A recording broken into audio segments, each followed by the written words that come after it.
Are you ready to get started? I'm ready to do this. Let's do it. Let's do it.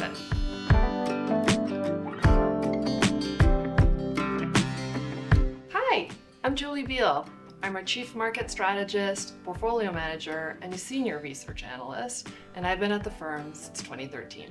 Hi, I'm Todd Bieley, director of research, portfolio manager, and senior research analyst. I joined Kayne in 2002. Julie, how would you say our culture has changed over time with the growth of our organization? It's actually surprising how much the culture hasn't changed, and I think it's a real testament to that what we have here really works. It's still an incredibly collegial atmosphere.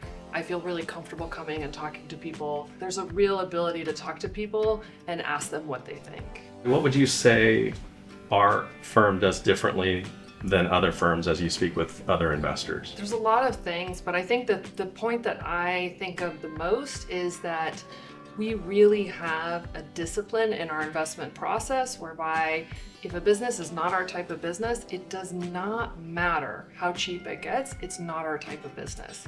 And that, as an investor, is super relieving, right? I don't have to have an opinion on 800 stocks because most of them just aren't our type of business. So based on that, Todd, why do you think the firm's approach has been so successful over such a long period of time? Yeah, it's a great question, and one that I ask myself a lot, but I think really, it's a time-tested approach, and I think that we've been able to just keep it simple. Obviously, we're just looking for businesses with sustainably competitive advantage positions, and we've been successful. And, with our approach does come the potential for underperformance over, periods of time. And so I think some people are okay with that tracking error and some people aren't. And I think that keeps other firms from pursuing a similar approach to ours, maybe not to the extent that we might otherwise see.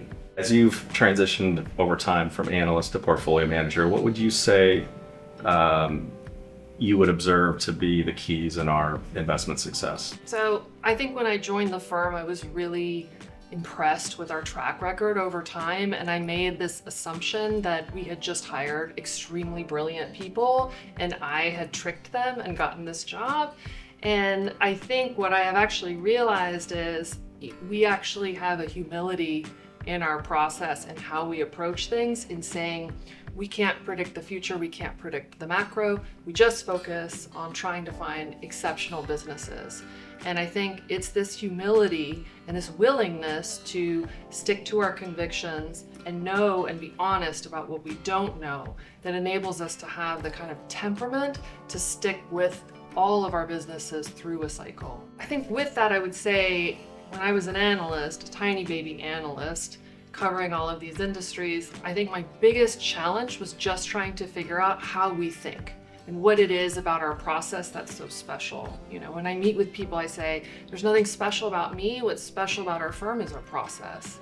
All of the PMs were really mentoring me and teaching me a little bit about, well, this is kind of how I position size things. And so there was no formal training of this is now you're a PM and this is how you do things, but everyone had really brought me along in the first 5 years that I was here so that I felt ready to be a PM. What about for you? What was it like kind of as an analyst and then growing into the PM role here? Well, yeah, I think when I started as an analyst, I was really just I felt very fortunate to be at a firm that I thought had a good compatibility with my investment, sort of beginning of my investment philosophy formation.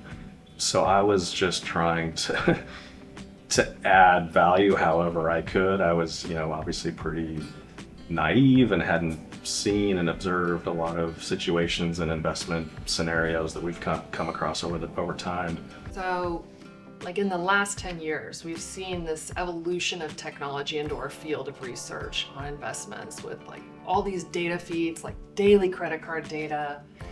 How do you evolve the research process now as director to incorporate the best, but maintain what really has made us successful over the long term? For our investment approach and process, of course, you're exactly right. We get bombarded with information constantly, and it's our job to sort of know how to separate, noise from what's relevant. And technology does, I think, help do that to some degree. You can sift through a lot of information, you can communicate more efficiently. But to me, I think it doesn't make you a better investor in and of that. So I think the old-fashioned tools of just reading and talking to people and developing, turning that information into knowledge, doesn't change with technologies. Julie, I know you have a young son. I'm curious, how do you best weigh work-life demands? I think if I were at a different firm, I wouldn't do such a good job. I think what's been really helpful is that it's already in the culture. People are already really flexible with me, knowing that I was a new mom. I was becoming a PM at the exact same time as I had my son. And I just think it doesn't really exist at a lot of other Wall Street firms, that kind of flexibility and understanding that I am a whole person, and people are really respectful of things like vacation and all of that. And I think it's really important to promoting a culture, because what we want is, in the same way that we're long-term investors in our companies, we're long-term investors in our people. And I think that's just the wisdom of the firm for a very long time.